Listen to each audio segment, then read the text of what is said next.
Good morning, Matt Seubert, 3623 Byron Circle in Urbana.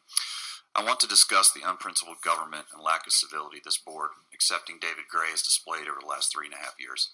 The latest example is the fraudulent letter from FACT that Mr. Young presented right at the end of the final Monrovia Town Center hearing.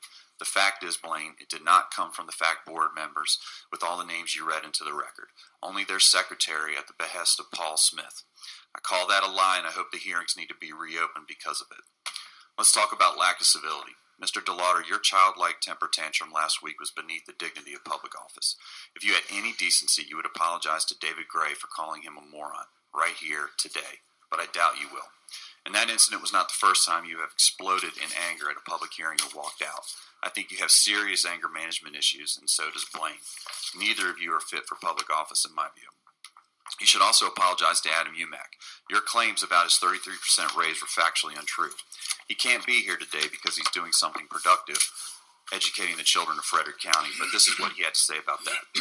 If I got a raise, the entire system would have gotten a raise over those years as well, not just me.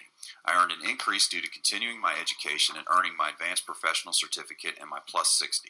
Importantly, I was not handed a raise.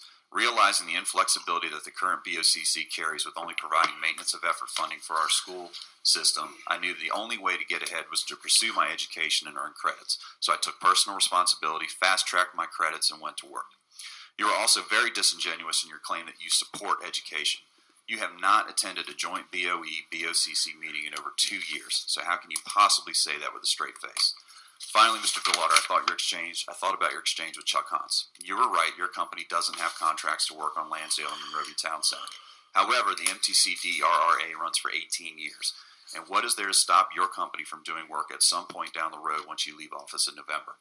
If you're fed up with citizen scrutiny over the inherent conflict of interest between your occupations running a construction business and serving on the BoCC, where you had the capacity to approve development after development, then maybe government isn't for you and you shouldn't seek re-election. You could also resign.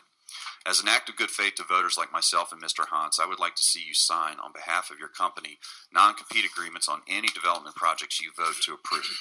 I'd like to hear you make a public pledge to voters that your company won't engage in future works on projects like MTC. Without a statement to this effect, your indignation rings hollow. I attended a meet and greet candidate forum last night hosted by the Noan Center Airlines. I met some great adults that are running for county executive and county council. When they get elected and replace you, Blaine, Billy, and Kirby, they will restore honor, integrity, and civility back to Frederick County government. Blaine, the developer's kicking in $10 million on a $500 million road project for Route 75 related to Monrovia Town Center. How are they paying their fair share? I'd like to know. That barely even covers that doesn't cover anything. Thank you. Thank you. Again, I stand by my statement that no development in the history of Frederick County has ever paid what Monrovia Town Center has paid or proffered. John Gretz of Urbana. This was an unscheduled and unplanned segue, actually, because I'd like to address and express some of the similar sentiments about the lack of civility and disrespect that this board, with the exception of David Gray, affords many citizens of Frederick County, especially, in my view and the view of many others, senior citizens, those of disabilities, okay, and also apparently people who have some intelligence and are able to speak intelligently. I was recently at another county government, not Frederick County, and they had posted up all over their bulletin boards and in a lot of their employee workplaces something called employee golden rules for county government. And here's just a couple of quotes from that. Citizens are the most important people in our profession. They are not an interruption in our daily activities. They are the purpose for them. Citizens do us a favor when they come to us. We are not doing them a favor by serving them. They are part of our work. They are not outsiders. They are not cold statistics. They are flesh and blood, human beings with feelings and emotions like our own.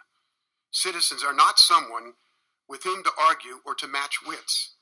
They bring us their problems. It is our responsibility to help them with those problems. Citizens deserve the most courteous and attentive treatment we can give them. They are the lifeblood of county government. I wish that were true. And I still remember, I believe it was January 23rd, Commissioner Shreve telling, I don't see Steve Bruns in the audience today, I thought he might be here, but addressing Mr. Bruns and telling him on January 23rd, have a nice day, Merry Christmas, a month after Christmas. This is how the citizens of Frederick County are treated. And remember that those of us in Urbana and others that are paying CDA taxes are paying 40% more in county taxes, 38.6 actually. $1,900, I'm paying $1,900 extra this year. So are the other residents of Urbana. Thank you. Anyone else? Going once. Going twice.